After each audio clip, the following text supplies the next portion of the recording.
Apakah pemirsa sekalian ada yang mengenal dengan sosok manusia yang satu ini?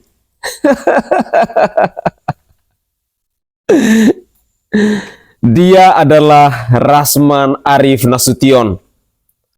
Saat ini dia tampil begitu gagah untuk membela kasusnya Fadel dan Loli.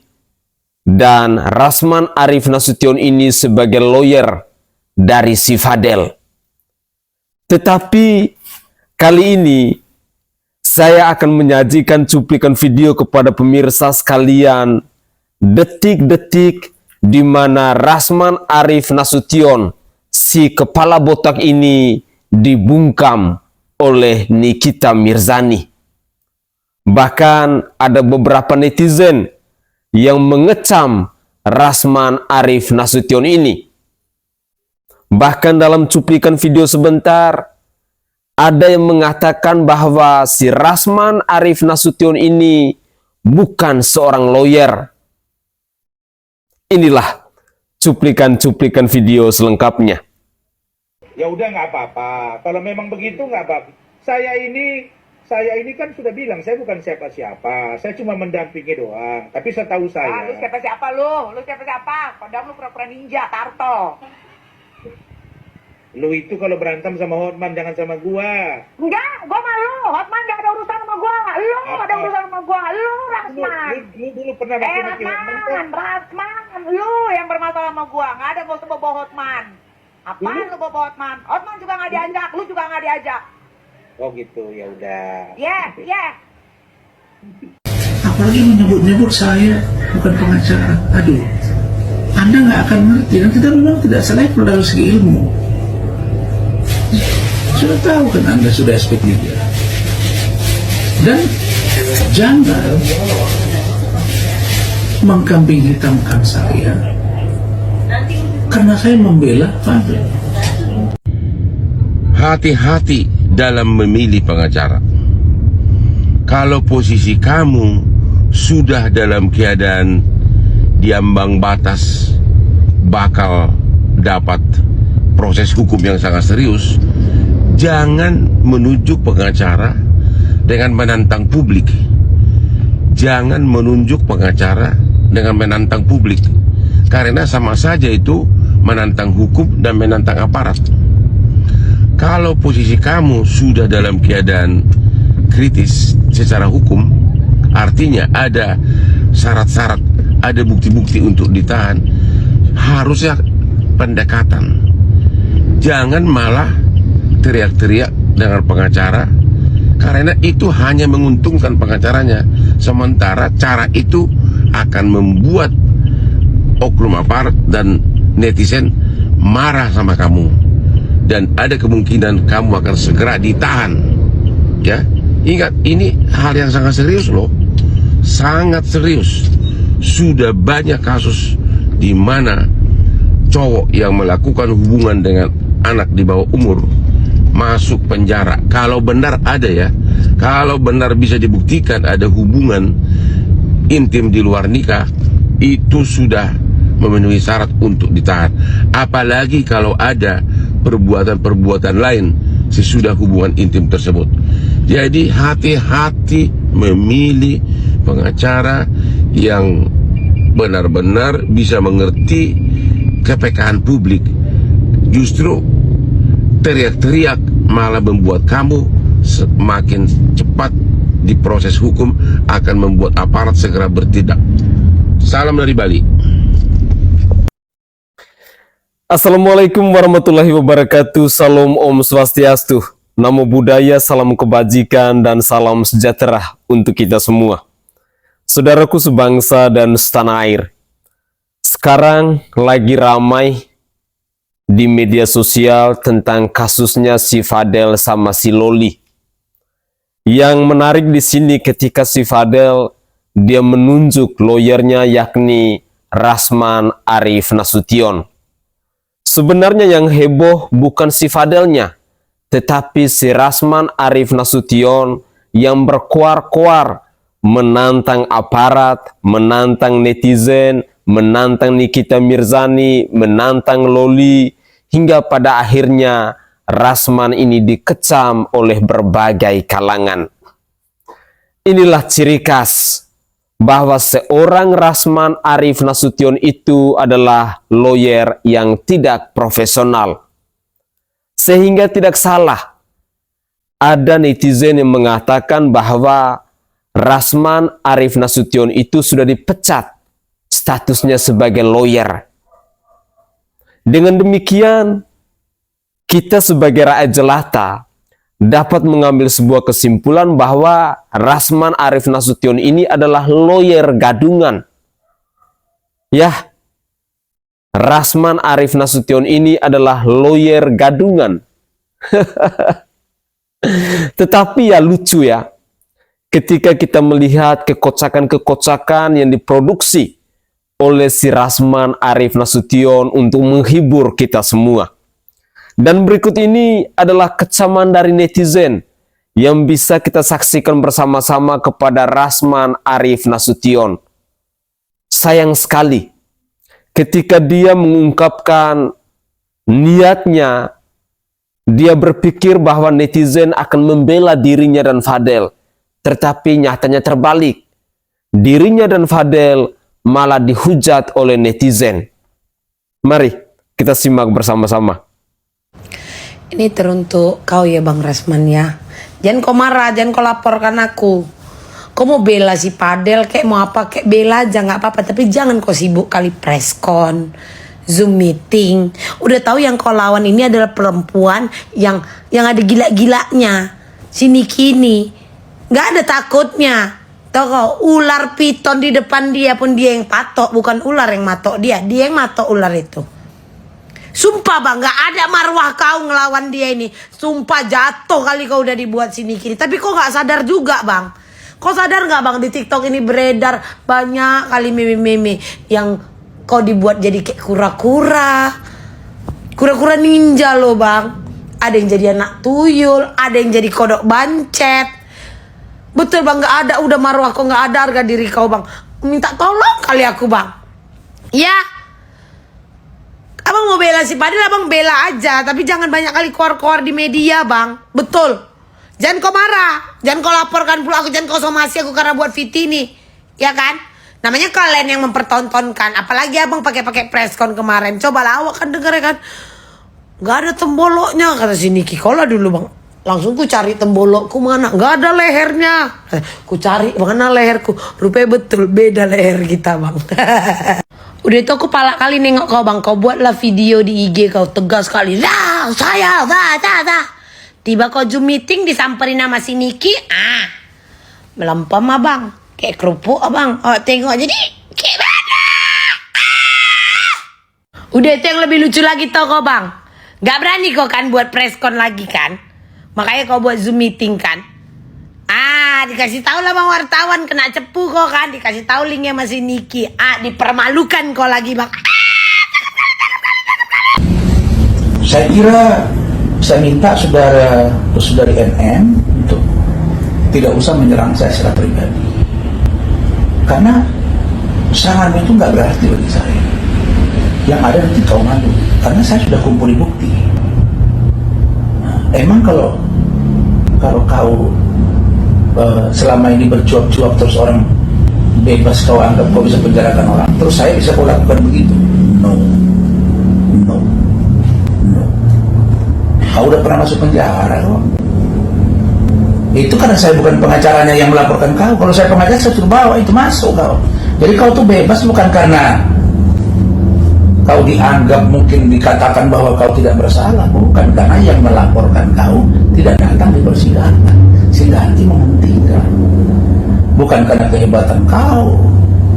Dan ada yang bilang kau hebat di backup saya sedang cari orang itu. Siapa yang berani backup kau? Karena negara ini, pertama polisi, jaksa, saya tahu betul sedang berbenah dan saya berdiri tegak untuk penegakan hukum. Jadi nggak usah kau sombong, bilang akan penjarakan Fadel, keluarganya, nanti lidahmu terkatup. Oke, kami baik-baik saja, kami tunggu panggilan, nggak usah kau serang kiri kanan, fokus aja ke laporan. Tadi dari pengacaramu, ya saya kenal baik dengan beliau. Nanti kalau saya bilang teman, adik apa atau abang segala macam tersinggung lagi. Saya panggil adik, memang kau adik saya. Kalau nggak mau dipanggil adik, nggak usah. Saya juga nggak sudi jadi abang. Cuma selama ini kalau kita ketemu kau panggil abang. Oke, saya kira itu saja. Dan adapun urusan terkait dengan si Dr. O, kita pikir tidak perlu memperpanjang persoalan itu karena tidak spesifik di kasus ini, dan saya punya cara untuk menyelesaikannya, dan saya yakin bahwa NN akan memahami sikap dari Dr. O, dan klien saya dengan tim saya juga akan memahami sikap saya terhadap Dr. O. Karena sejatinya Dr. O dengan Ran ini bersahabat sejati jauh sebelum NM berkenalan dengan dia. Jadi nggak usah dipanas-panas. Jadi kalau ada ruang yang paling baik, satu lagi pesan saya, artis AA, artis senior, kemarin malam telepon saya, depan keluarga saya, depan tim saya, depan ajudan dan istri saya. Dia bilang, "Bang, udahlah, bilang sama NM kita jodohkan aja supaya mereka bersama, karena ini masalah cintanya susah." Tapi demikian tak apa-apa, kita menunggu ya. Kita menunggu, insya Allah klien saya. Tapi yang satu saya ingatkan kepada penyidik, Pak Kasat, Pak Kapolres sampai Jajar, jangan kita melakukan tindakan yang menyalahi aturan. Jangan memaksakan sesuatu yang tidak bersalah. Falsafah hidup kita jelas, lebih baik membebaskan 1000 orang yang bersalah daripada menghukum satu orang yang tidak bersalah. Demikian, wallahu muwaffiq ila aqwamit thoriq. Wassalamualaikum warahmatullahi wabarakatuh. Selamat malam. Kalau abang nyebut-nyebut saya, nggak sampai selesai saya hajar, saya kuliti. Ya, ingat tuh bang. Saya akan berhenti kalau Nikita nyuruh saya berhenti. Kalau dia suruh terus kulitin abang, saya kulitin. Atau minta maaf, ya. I love you. Oke guys, itu adalah cuplikan-cuplikan video di season kedua. Memang saya secara pribadi mengenal lawyer atau pengacara yang bernama Rasman Arif Nasution ini sejak dia nongol di perkaranya atau kasusnya Vina dan Eki. Itu baru saya kenal bahwa ada lawyer berkepala botak yang namanya Rasman Arif Nasution. Tetapi ada begitu banyak kekonyolan yang sudah kita saksikan bersama-sama ketika si Rasman Arif Nasution ini tampil sebagai lawyer kala itu untuk membela perkara-perkara dalam kasus Vina dan Eki. Yang paling konyol lagi seperti yang diungkapkan oleh netizen tadi, ada begitu banyak memek yang berseliweran di media sosial tentang Rasman Arif Nasution ini. Banyak sekali komentar bahwa si Rasman ini adalah pribadi yang tidak berkualitas. Pribadi yang tidak pantas kita sebut sebagai seorang lawyer. Karena sejatinya ada beberapa isu yang diduga kuat bahwa si Rasman ini sudah dipecat dari Peradi. Si Rasman ini menggunakan ijazah palsu dan lain sebagainya. Belum lagi cerita-cerita tentang memek kura-kura, memek kepala botak, memek kodok dan lain sebagainya.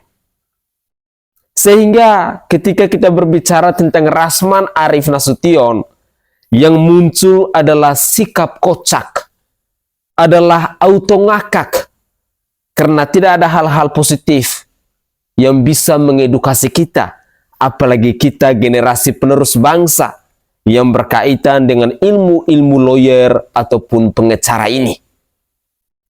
Terus terang, kali ini saya merasa sedih ketika melihat tampilnya seorang Rasman Arif Nasution langsung auto dibungkam oleh Nikita Mirzani seperti yang kita saksikan bersama-sama dalam cuplikan video tadi. Rasman Arif Nasution di mata saya yang rakyat jelata, di mata saya yang buta dengan hukum ini, saya melihat adalah pribadi ini adalah pribadi yang sedang mencari popularitas. Karena hal-hal yang dia sampaikan untuk membela si Fadel ini adalah hal-hal yang menurut saya hanya mengundang netizen untuk mengecam dirinya.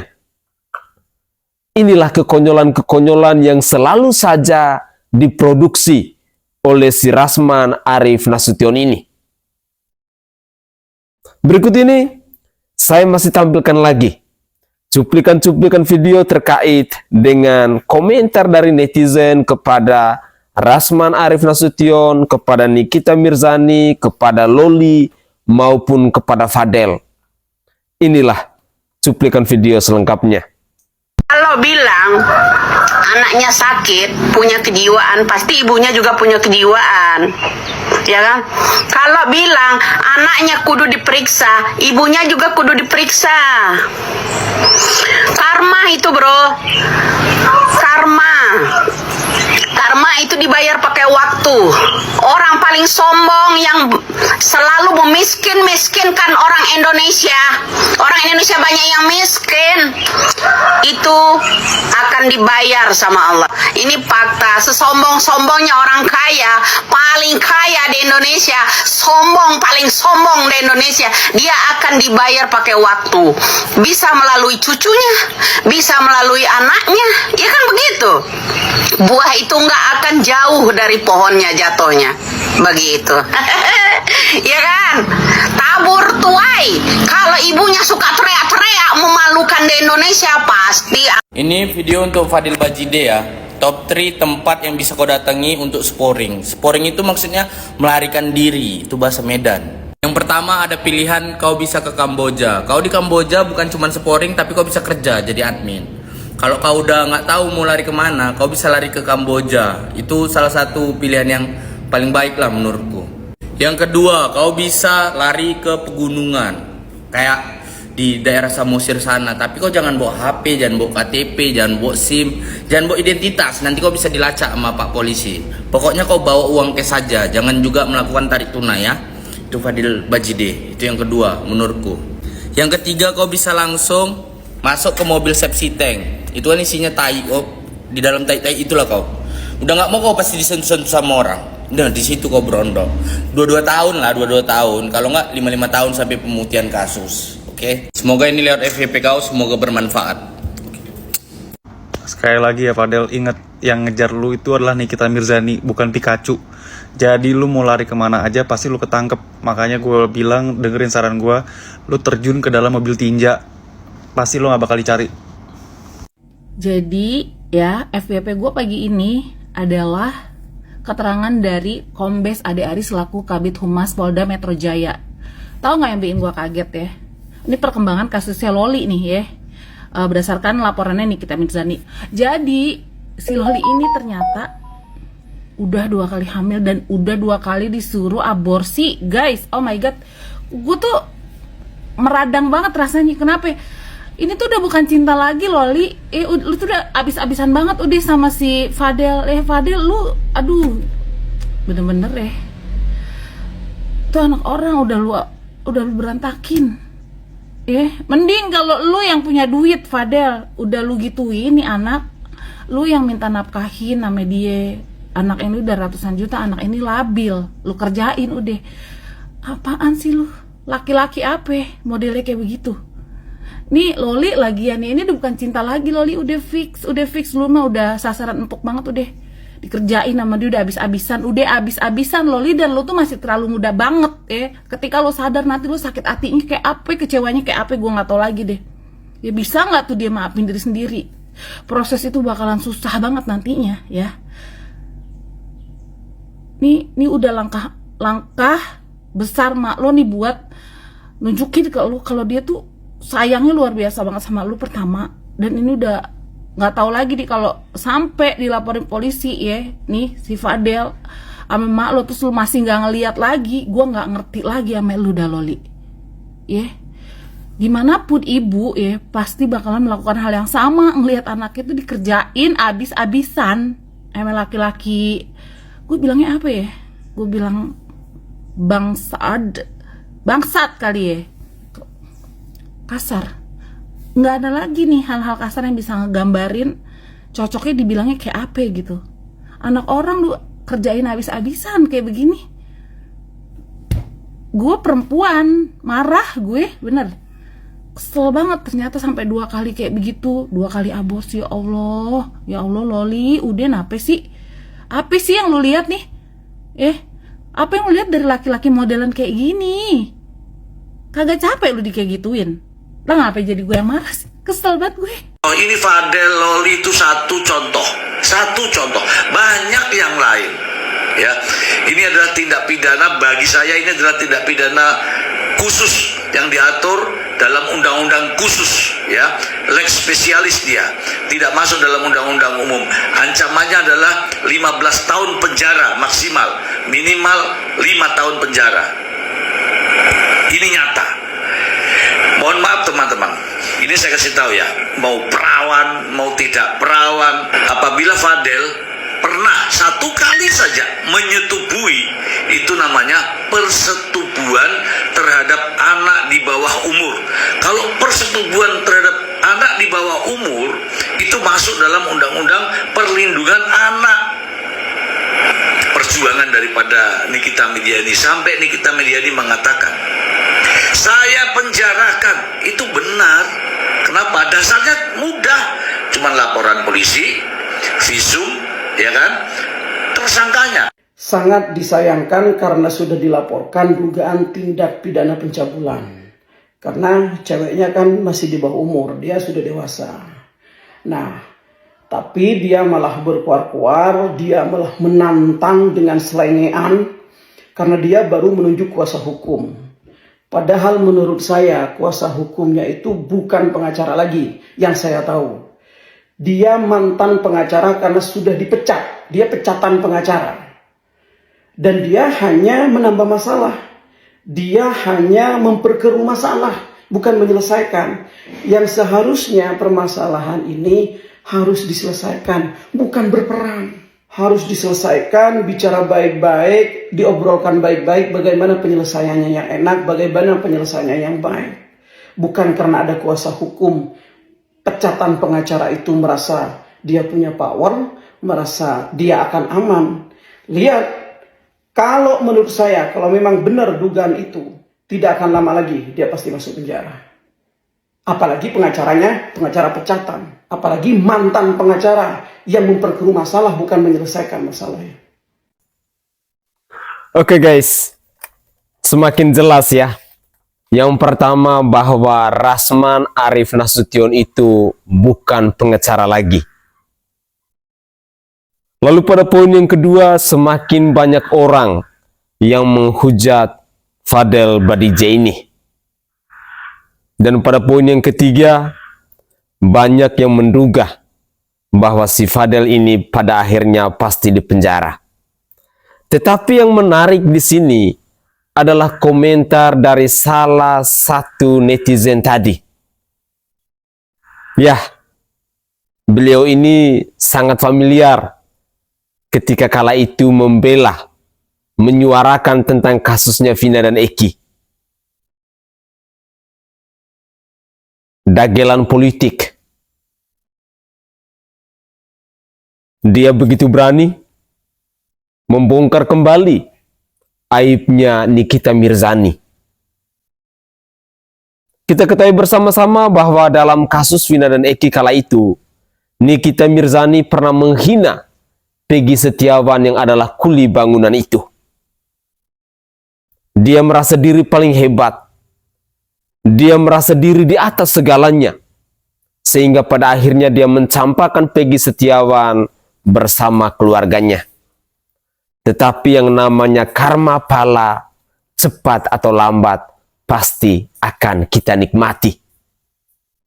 Itulah sepenggal cerita yang terjadi di masa lalu, yang saat ini bisa kita saksikan bersama-sama, bahwa karma pala itu nyata.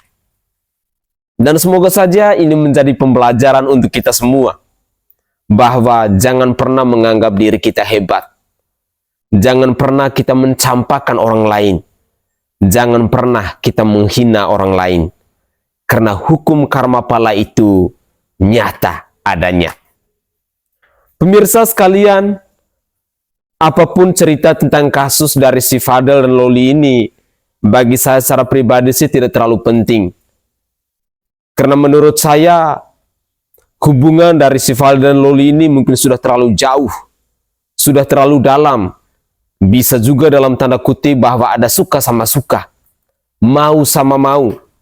Kalau memang benar bahwa aborsi itu terjadi 2 kali, ya apalagi kata-kata yang pantas kita ucapkan kalau bukan keduanya suka sama suka dan mau sama mau? Ataukah mungkin bahwa keduanya ini sudah tidak dikontrol lagi oleh orang tuanya dan lain sebagainya? Tetapi menjadi pertanyaan, kenapa sekarang baru berkoar-koar? Pemirsa, semoga saja ini bisa menjadi pembelajaran untuk kita, khususnya kita yang orang tua, dalam mengawasi anak-anak kita.